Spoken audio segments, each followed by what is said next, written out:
We're going to be talking first, though, to Andrew Griffith, MP, Shadow Business and Trade Secretary down in Westminster. Andrew, very good morning to you.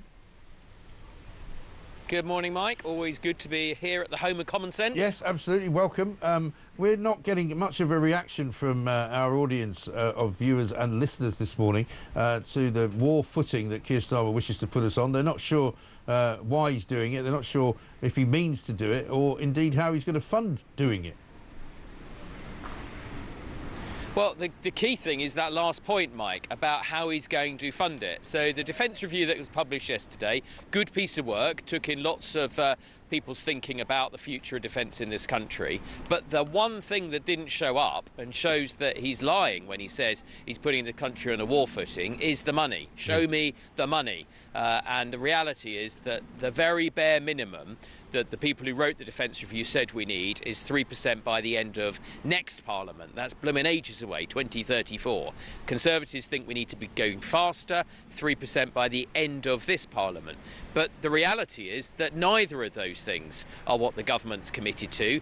Keir Starmer talks about an ambition to get to that level. Well, you know, I've got an ambition to run a 3.5-hour marathon. That's not going to happen, and nor at the current course is this government going to properly fund our defence. The highest order duty of government to fund our security, to keep this nation peaceful and secure. And if they can't even get that right, because they're not willing to make the hard choices on public funds elsewhere, what are they going to get right? Not very much, frankly. Well, this is what's troubling about them, because this is proper serious business, isn't it? This is not, you know, just sort of, you know, papering over the cracks of the migrant problem and pretending that they're fixing something they're not fixing, or pretending that, you know, business is booming in Britain when it's clearly not, when they keep telling us that, you know, confidence has never been higher in British business, and growth is coming faster than any other country in the G7, and all of that politicking that they do surely should not be used on this particular issue on defence. If it's that important,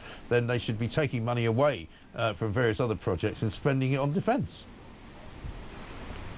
Exactly right. You know, hard choices. I was a finance director for 12 years. You're not always the most popular person in the room as a finance director, but you know that you have to make those hard choices. There'll always be more people with ideas to spend money than there is money available.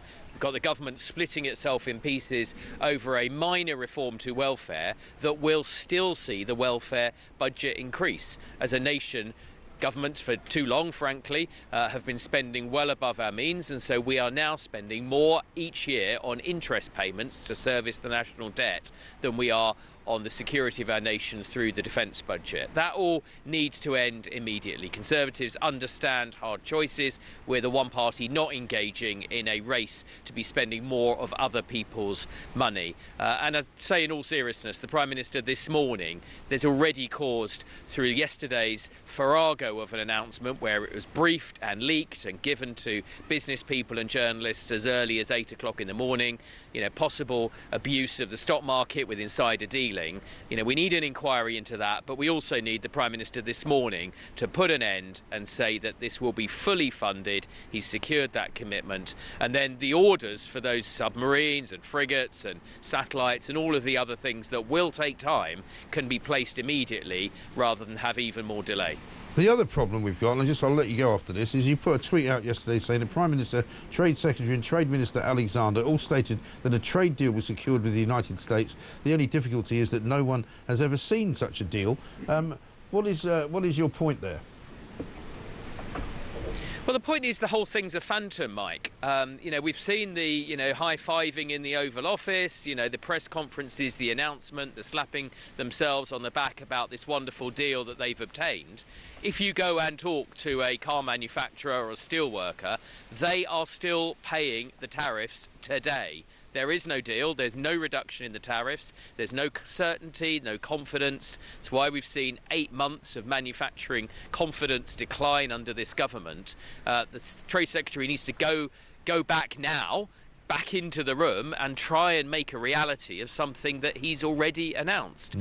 You know, we are a trading nation. Conservatives will support anything that removes tariffs and barriers to trade. But right now, you're familiar with that story about the dog ate my homework. You know, my suspicion is Larry the cat has eaten any trade deal that ever existed. Yeah, very well put. Andrew, good to talk to you. Thank you very much indeed. Andrew Griffith, there, Shadow Business and Trade Secretary, knows a thing or two about trade.